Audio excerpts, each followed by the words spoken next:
Saudara-saudara yang dikasihi Tuhan Allah, selamat pagi, selamat bertemu kembali di hari ini. Sebelum kita mendengarkan firman Tuhan, mari kita berdoa. Anugerah dan damai sejahtera dari Allah Bapa dan dari anaknya Tuhan Yesus Kristus kiranya menyertai saudara-saudara sekalian. Amin. Firman Tuhan hari ini diambil dari Matius 5 ayat 17. Demikian firman Tuhan.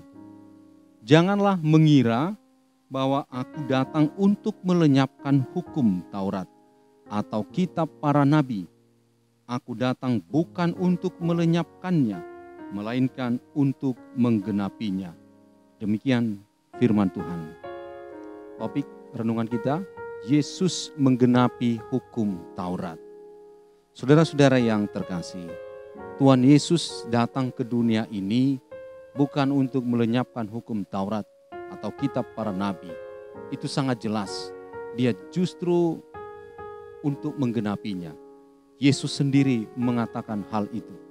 Dan memang para nabi menubuatkan tentang kedatangan Yesus Kristus, dan Tuhan sendiri pun, Tuhan Allah Bapa, menubuatkan tentang keselamatan, dan itu dinyatakan lewat Yesus Kristus. Dan kini benar dinyatakan. Saudara-saudara, hal ini dicoba dipertentangkan dengan hukum Taurat. Hukum Taurat sebelumnya mari kita lihat lebih detail lewat penggambaran-penggambaran yang mungkin saudara-saudara sudah mengetahuinya. Taurat itu digambarkan seperti cermin. Dengan cermin kita bisa melihat wajah kita, mana yang belum rapi, yang belum bagus, dan mana yang sudah bagus, dia bisa menunjukkan saudara-saudara.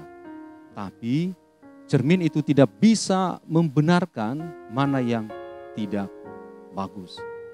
Atau yang contoh yang lain adalah seperti senter.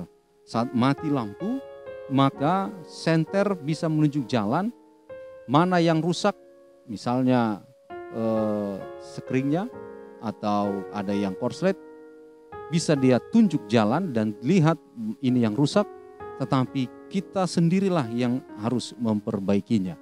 Atau gambaran yang lain adalah seperti termometer atau seperti tali, dia bisa mengukur suhu tubuh kita, apakah kita demam atau tidak.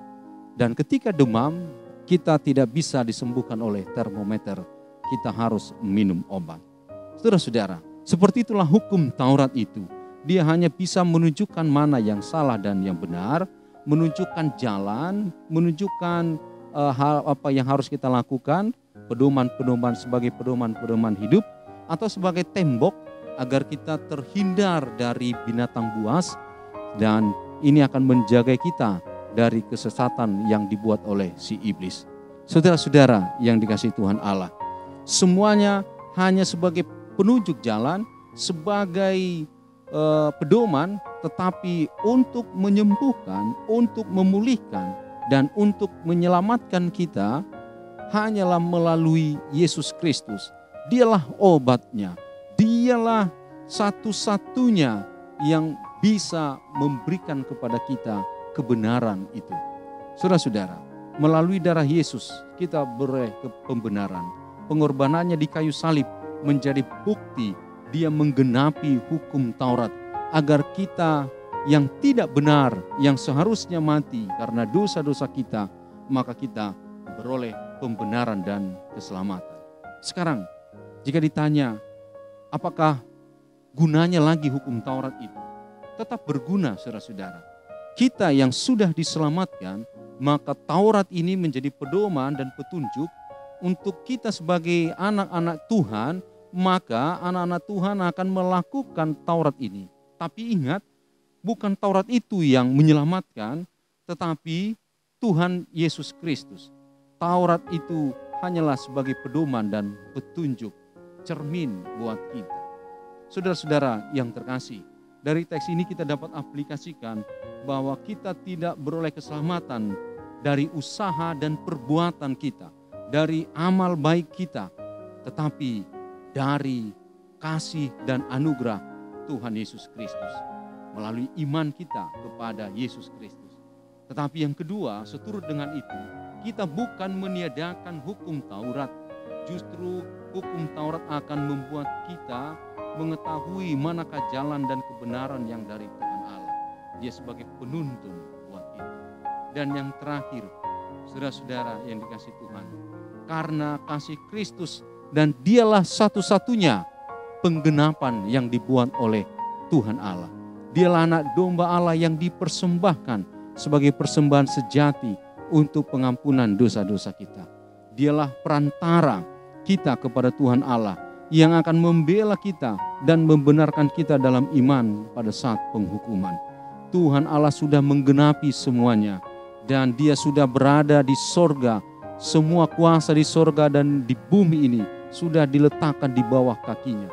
Oleh karena itu saudara-saudara, mari percaya kepada Tuhan Allah. Amin. Kita berdoa. Bapa kami yang di sorga, kami bersyukur ya Tuhan Allah. Kami telah mendengarkan firman-Mu. Engkaulah penggenapan akan hukum Taurat itu. Kami bersyukur Tuhan, karena dari usaha kami, dari apa yang kami lakukan selama kami hidup di dunia ini, tidak akan berhasil untuk beroleh keselamatan. Kami akan selalu berada di dalam lumpur dosa itu. Dan kami tidak akan mendapatkan keselamatan. Justru upah kami jelas adalah kematian. Tuhan Allah, Engkau yang telah menggenapi hukum Taurat itu. Dan Engkaulah satu-satunya yang menjadi keselamatan, yang membuat kami beroleh hidup, memberikan kepada kami pemulihan. Biarlah Tuhan, Engkau terus bersama kami. Terima kasih Tuhan. Dalam doa ini kami doakan para guru, para saudara-saudara kami yang bekerja di bidang kesehatan, mereka sebagai dokter, perawat, dan para medis. Biarlah Tuhan yang memberkati mereka. Kami doakan para pedagang, kami doakan para nelayan. Biarlah Tuhan juga yang memberkati mereka. Terima kasih Tuhan, dengar dan sempurnakanlah doa kami ini. Dalam nama Yesus Kristus kami berdoa. Amin. Bapak, Ibu, saudara-saudara yang dikasihi Tuhan Allah, selamat pagi, selamat beraktivitas. Tuhan Yesus memberkati. Shalom.